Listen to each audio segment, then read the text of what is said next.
उनको बताया है कि कितने बरसों से भारत में पाकिस्तान की तरफ से जो उनके एडेड प्रमोटेड ट्रेन टेररिस्ट आकर भारत में आतंक मचा रहे हैं, चाहे वो मुंबई का ब्लास्ट हो, ट्रेन ब्लास्ट हो, जम्मू कश्मीर के असम्बली के सामने जो सुसाइड बॉम्बर का ब्लास्ट हो, फिर पुलवामा हुआ, उससे पहले पठानकोट, फिर पिछले साल रेसी में एक बस के ऊपर गोलियां चलाई गईं। तो हमने बताया कि ये पूरा स्किट जिसमें ट्रेडमार्क्स पाकिस्तान का इन्वॉल्वमेंट इससे भी साबित होता है कि जो पहलगाम के टेररिस्ट अटैक के बाद टीआरएफ ऑर्गेनाइजेशन ने 2 मरतबा इंटरनेट के ऊपर उसको कबूल किया। सिक्योरिटी काउंसिल का जो सैंक्शन कमेटी के सामने दिसंबर 2023 में कह दिया था कि टीआरएफ पे आप सैंक्शन लगाइए, ये यहाँ पर भारत में गड़बड़ कर सकता है। आज जो सुबह में हम बहरीन के डिप्टी पीएम हैं शेख खालिद बिन अब्दुल्ला अल खलीफा, फिर उसके बाद जो शूरा काउंसिल के चेयरमैन हैं हिज एक्सेलेंसी अली बिन सालेह अल सालेह, और फिर जो फर्स्ट डिप्टी स्पीकर हैं हिज एक्सेलेंसी अब्दुल नबी सलमान अहमद साहब के साथ और काउंसिलर रिप्रेजेंटेटिव की हमारी मीटिंग हुई। बहुत अच्छी मीटिंग हुई। उसमें तमाम ग्रुप ने जो जय पांडा उसकी क़यादत कर रहे हैं, हमने भारत का पक्ष रखा।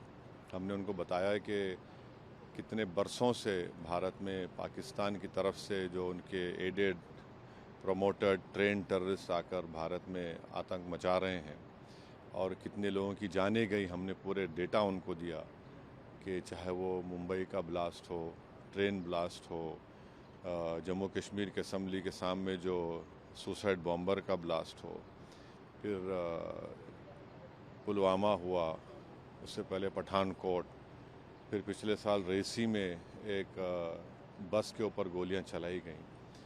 तो हमने बताया कि ये पूरा स्किट जिसमें ट्रेडमार्क्स पाकिस्तान के हैं। और एक बात हमने बताई कि जो टीआरएफ ये जो टेररिस्ट ऑर्गेनाइजेशन है, 1262 जो सिक्योरिटी काउंसिल का जो सैंक्शन कमेटी के सामने दिसंबर 2023 में कह दिया था कि टीआरएफ पे आप सैंक्शन लगाइए, ये यहाँ पर भारत में गड़बड़ कर सकता है। तो टीआरएफ के बारे में अभी से हमने बोला, दिसंबर 2023 से सरकार ने यूएन सिक्योरिटी काउंसिल को 1262 को सैंक्शन का बता दिया। तो ये है। और तीसरी बात ये है कि बार बार ये जो पाकिस्तान जो अपने आप को बड़ा ही विक्टिम नहीं है, पाकिस्तान एग्रेसर है। और हमने 15 अप्रैल को जो आसिम मुनीर की स्पीच हुई, जिन्होंने कश्मीर के बारे में जो बात कही, उसके बारे में हमने बताया। और फिर देखिए, पाकिस्तान का इन्वॉल्वमेंट इससे भी साबित होता है कि जो पहलगाम के टेररिस्ट अटैक के बाद टीआरएफ ऑर्गेनाइजेशन ने 2 मरतबा इंटरनेट के ऊपर उसको कबूल किया। और भारत सरकार ने, जो हमारे एक्सपर्ट्स ने, साइबर के एक्सपर्ट्स ने मालूम किया, तो वो तो पाकिस्तान के मिलिट्री कैंटोनमेंट के करीब से उन्होंने उसको इंटरनेट पे डाला। वो तो फुटप्रिंट्स निकल नहीं सकते।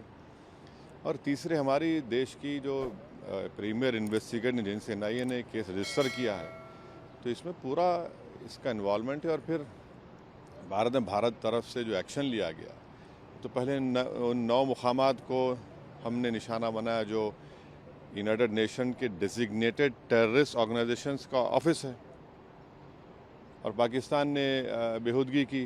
तो फिर 9 और 10 को वो एयर बेसिस पर उनको सबक सिखाया गया। तो ऑल इन ऑल हम बता रहे हैं कि भारत तो चाहता ही नहीं है, मगर कंटिन्यूसली एक पड़ोसी मुल्क भारत में इंस्टेबिलिटी पैदा करना चाह रहा है, भारत में हिंदू मुस्लिम नफ़रतों को बढ़ाना चाह रहा है, और उन्हीं के पास से ये टेररिस्ट आते हैं, ये सब तमाशे करते हैं।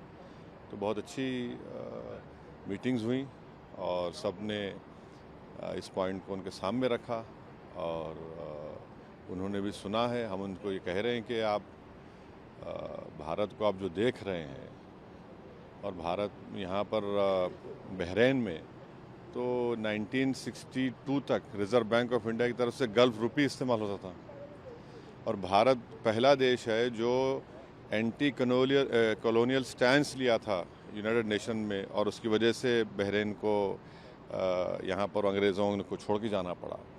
और हमने उनको बहरीन की हुकूमत को याद भी दिलाया कि 2018 और 22 में आप ही के एक बहरीनी डिप्लोमेट की वजह से पाकिस्तान को FATF ग्रे लिस्ट में डाला गया और एक आतंकवादी जो यहाँ पर छुपा हुआ था उसको 2015-16 में उन्होंने भारत सरकार के हवाले भी किया।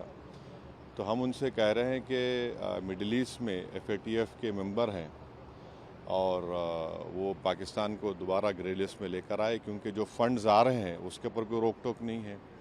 और 2026-27 में बहरीन सिक्योरिटी काउंसिल का मेंबर भी होने जा रहा है, तो इस एतबार से भी ये बहुत अच्छा रहा।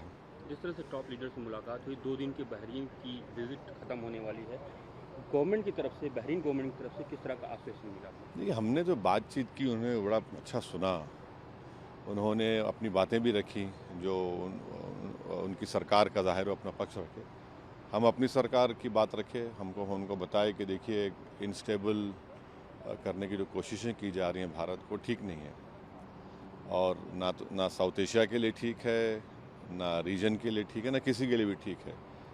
तो उन्होंने भी कहा कि हम तो यहाँ पर करीब 7 लाख से करीब ज़्यादा नॉन बहरीन रहते से बड़ा हिस्सा हमारे करीब 2 लाख मलयाली इंडियंस रहते हैं, फिर कर्नाटका के हैं, तेलंगाना आंध्रा के हैं और मुख्तलिफ भारत के लोग यहाँ पर रहते हैं। तो सब उन्होंने उस बात को माना कि भाई यहाँ पर आप भारत के लोगों का बहुत बड़ा कंट्रीब्यूशन है बहरीन के लिए। हमने भी अपनी बात रखी।